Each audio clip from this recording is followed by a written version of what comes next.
What is up, party people? It's early on a Saturday morning. We're talking NBA, so that can mean only one thing. Another edition of Friday Night Lights, giving you the best plays from last night in the NBA with X's and O's, the highs and the lows, and a little comedy show with that special B-ball breakdown spin. You in?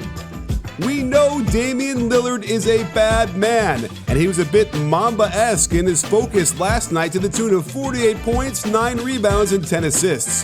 He got cooking in the open court, stutter step inside out dribble, but wait, LeBron is closing in like the shark in Jaws, but Lillard goes right foot, right hand, and beats him to the glass.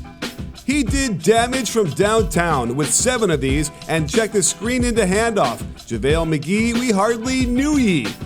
Did I mention Lillard was a bad man? He reminded us all as he just smoshed all over the entire Lakers defense. How'd he do it? Great question. He went through his legs to split the defenders, then bounces it in front of him away from the trail defender, gathers it with the left foot down, and a simple right-left off 2 feet in rhythm.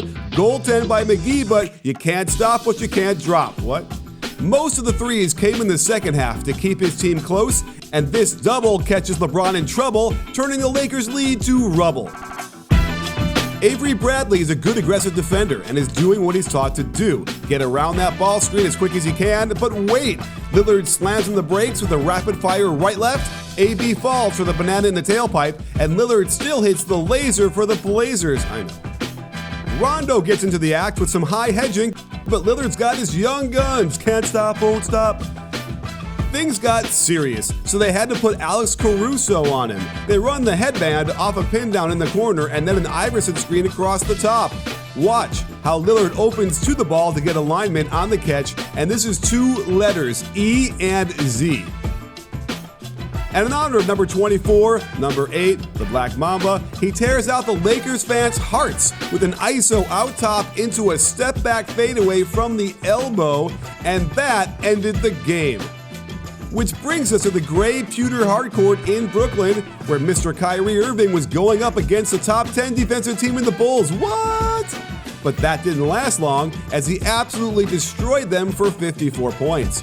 And remember how I've been saying the wrong people are posting up? It's the guards that need to get down there. This is an easy turnaround from 15. And to end the first half, we got some cookies, but it's the 3 at the end that means he stole the whole gosh darn bakery.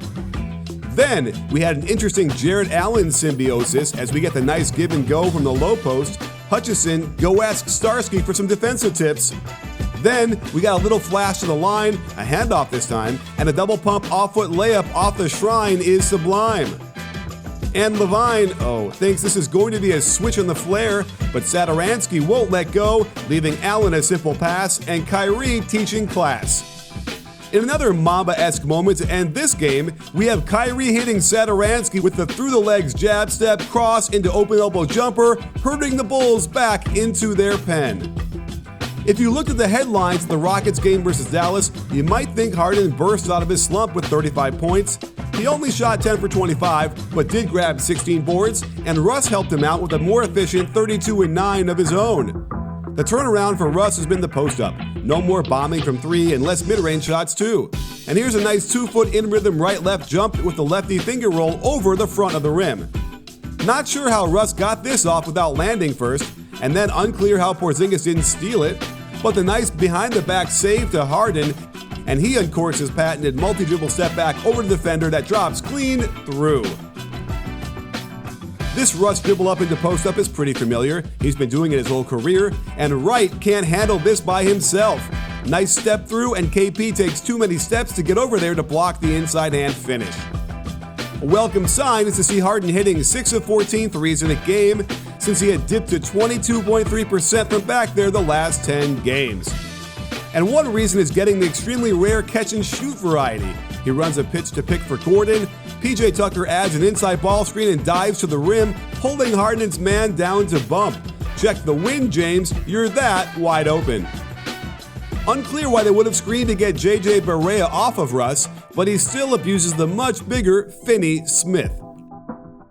The Rockets lure the double team by sending Gordon to ball screen for Harden. Terrible positioning by Brokoff. He should have been between Russ and the basket, and KP wants none of this, and I don't blame him one bit. Not to bore you, but this Russ post-up thing is a thing. Curry can't keep him away, and it was like the Mavericks defense wasn't prepared for this. Haven't they been watching my videos? Give Dallas credit. They hung tough without their MVP Luka Doncic, but Harden rips their heart out and eats it in front of them to make this a 7-point game. And then we got some terrific ball movement from the double of Harden. Well, this could have been stolen first, but with 5 Mavs all around the ball, Rivers gets a look, decides better of it, Russ finds an open lane, and believe it or not, we've got another open catch and shoot for Harden, and that ends the game. The Nuggets' up and down, but mostly up season brought them to Milwaukee, where the French missionaries and explorers were coming here as early as the late 1600s to trade with the Native Americans. Thanks, Alice. I was not aware of that. Check this. Every single Nugget that played scored in double figures. That seems insane to me, but they needed most of them as Jokic tries to drive, Middleton comes over to double, Giannis doesn't realize this, and Torrey Craig gets the dunk. If Jokic has the ball, you can bet he'll get to the elbow area. We get some pinch post action to the emerging star that is Michael Porter Jr. To illustrate how certain decisions can lead to buckets later, watch how Bledsoe foolishly tries to jump the ball handler in the backcourt. That forces Middleton to pick up his man, and Bledsoe then has to defend Porter Jr. There's not much he can do down there, but even this effort by him was poor, and Jokic gets another dime on the easy lob for the layup. The Bucks defense is designed to stop everything at the rim, so their bigs don't usually step up on pin-down screens, leaving poor Sterling Brown desperately trying to get around the double screen with no help in sight as Malik Beasley knocks down the open jumper. Michael Porter Jr. continues to get comfortable out there, this time with a little hezzy, and then cold drops Middleton into the lane before hitting the 15-footer. And they give us a gorgeous snapback play. Keep your eye on Beasley as the first ball screener. Grant then keeps flowing to set a screen for him. When Giannis can't get around, it's another wide open shot, and the Bucks couldn't get closer than 6 the rest of the way. And that's my cue to get out of here, as another edition of Friday Night Lights is in the YouTube. Join me every Saturday for a fun romp through the highlights, the not quites, and the spotlight on the fundamentals of the game. Please like and comment and subscribe for even more great content like you see on your screen right now.